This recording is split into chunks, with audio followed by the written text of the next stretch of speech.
Paul and Barnabas are preaching the good news about Jesus in the town of Lystra. One day they see a man who has been lame from birth.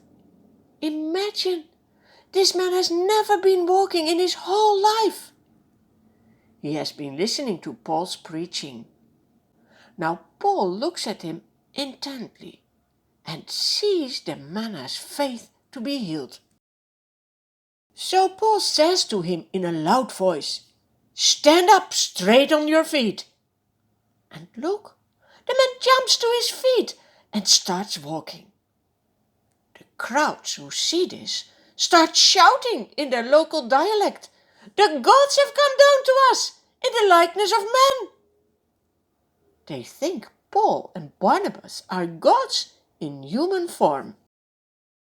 The people decide that Barnabas is the Greek god Zeus, and that Paul is Hermes, because Paul was the chief speaker. Then the priest of the temple of Zeus, which is just outside the town, brings oxen and garlands to the town gates. He wants, together with the people, to offer sacrifices to the apostles. But when Paul and Barnabas hear this, they tear their clothes in dismay. They run in among the multitude and cry out, "Men, why are you doing these things? We also are men, just like you. We preach to you that you should turn from these worthless things and turn to the living God, who made the heaven, the earth, the sea, and all things that are in them." Yes, it is God who made everything. He also made you and me. He needs to get all the glory, also from us. The apostles continue, "Although the gospel was not preached here before, God showed you his goodness. He is the one caring for you. He is the one sending you rain and giving fruitful seasons. He is the one giving food and joyful hearts." Paul and Barnabas don't want to be honored for what God is doing. But with their words, they can scarcely restrain the people from sacrificing to them. Then some of the Jews from Antioch and Iconium arrive. Do you remember how they wanted to persecute the apostles? These Jews win over the crowd. They stone Paul and drag him out of town, thinking he is dead. But as the believers gather around Paul, he gets up and goes back into the city. Is he not scared? Paul knows the Lord will never leave him. He trusts God in whatever will happen to him. Do you do that as well?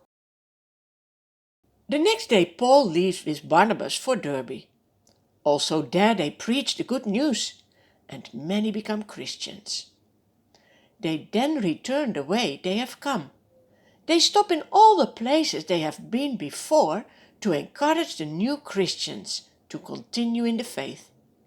They remind them they must suffer many hardships to enter the kingdom of God. Paul and Barnabas appoint elders in each new church to lead them. They pray and fast and commend the Christians to the Lord, in whom they have believed. After preaching about Jesus in Perga, the first town where they started their trip through modern Turkey, they traveled to nearby Attalia and board a ship, sailing for Seleucia. From here they make their way back to Antioch in Syria, where their journey had begun. There they had been commended to the grace of God for the work which they now have completed.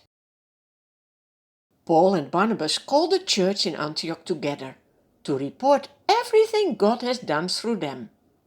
They share how the Gentiles have become followers of Jesus. They then stay in Antioch for a long time with the believers. It is always nice to have such fellowship.